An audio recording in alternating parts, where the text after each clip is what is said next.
Hi teachers, today we're going to learn about 4 new tools that there are in Nearpod for you to use. As we know, technology changes all the time, so it's important to stay updated on what's new. We are going to go to nearpod.com, so you can type that up in your Omni box, and then you're going to click Log In. And you're going to be a teacher and log in as a teacher with your Google credentials, and then you click your name and your school email, and then you're ready to go. So today we're going to be learning about these 4 new features. The features are the Immersive Reader, the Whiteboard, the Annotate function, and the Student View. Now there's one more, the sub-plans, but I'm going to do a separate video for that. So the first thing I'm going to ask everyone to do that's watching this is to manage their Nearpod account. You're going to go to the advanced settings, and there are a few things you'll want to look for in here.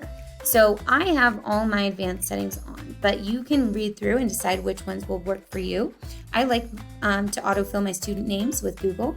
I also like to enable this Immersive Reader, and that is a beta option, but it basically will take any of your directions and students can have it read to them instead of reading it on their own.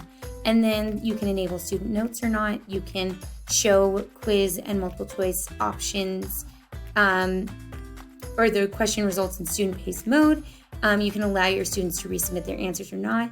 You can enable collaborate boards for student-paced lessons or not, and you can require student responses to prevent skipping in student-paced mode.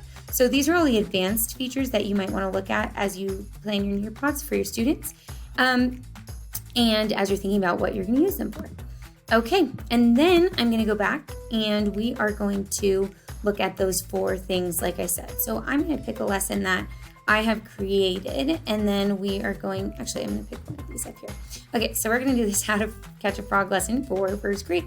And I'm going to do a live participation just because since we are in person that we can use this really easily with our students. Of course, if I'm using Canvas, I can copy a link and paste it into my Canvas Classroom, or if I'm using Google Classroom, I actually can assign it right here from Google Classroom. And then all my students will have to do is click that link and get to my Nearpod. Okay, so what we're going to do, and it says this is a video, how should we play it? I'm going to say teacher plays, just because it's a live participation. When your students come in, you can see them here. If you want to hide student names, you can do it here. But we have our video, and now I'm going to do this. Maybe I ask my students, I'm going to open my whiteboard and I'm going to say, what do we already know about frogs? And so I can just simply, when they call out the answer, I can type what they know, say they jump. And I could even put who said that, right?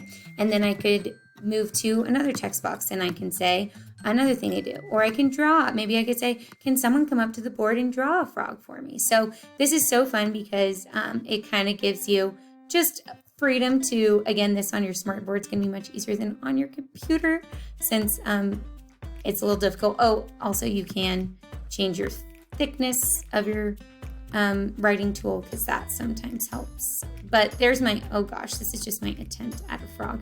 I think I learned how to draw a frog when I was teeny tiny.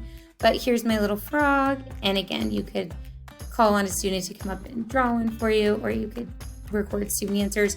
But this is truly just a way to have a whiteboard already set into when things come up if you wanted to add it. And then here's our video that we're watching. Then I'm going to click to my next slide, and I'm going to use this device only to play my audio. But as you know, you can put audio in your slides. But let's say I want to now draw or write on my slide. I can actually do that from here. So let's say I want to highlight something, and I'm going to say, let's read the title of our passage together. How to Catch a Frog. Now I can tell my students, I can draw I can underline something I think is important, but I can actually write on my slides right there, which is pretty cool. And then I can get rid of that, so I can be done with that. And then when I come back to it, it actually stays there. So unless I delete it, it's not going to go away. And then I can, again, from any point in my Nearpod presentation, I can open a whiteboard.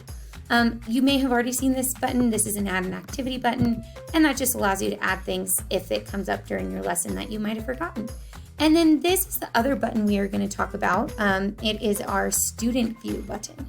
So when you change to the student view,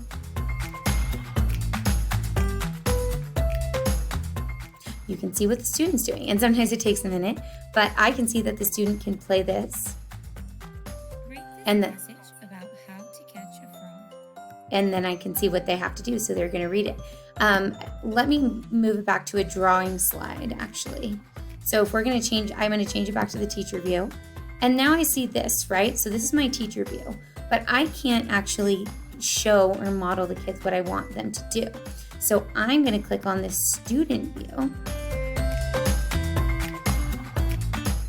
And again, it does take a second, but when I change to that, I see exactly what the student sees. So I can put this on my board and I can say, okay, the directions are highlight words that start with T in red.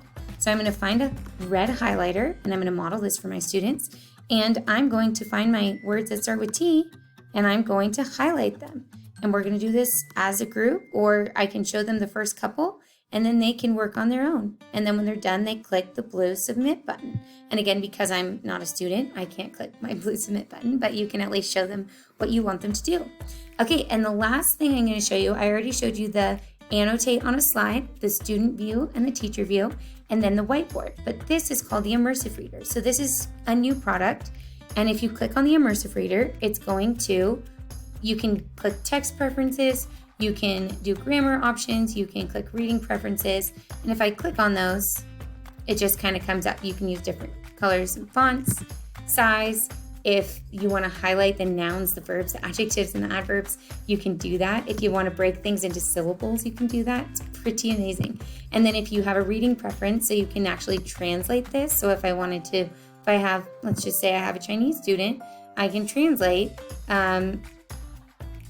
by word. So I can click on that word and it now is translated to Chinese. It's insane. It's so cool. And then if you have line focus on, it will focus on one line. So again, just such a great way for your students to kind of see and hear you. So you can show one line of text and reading, 3, or show the 5 lines. Again, and then when you click this, it's going to play it. And you can also change the voice settings. So you can choose male, female, you can make it fast, you can make it slower. So that's the immersive reader, and that's an amazing tool that they have on Nearpod.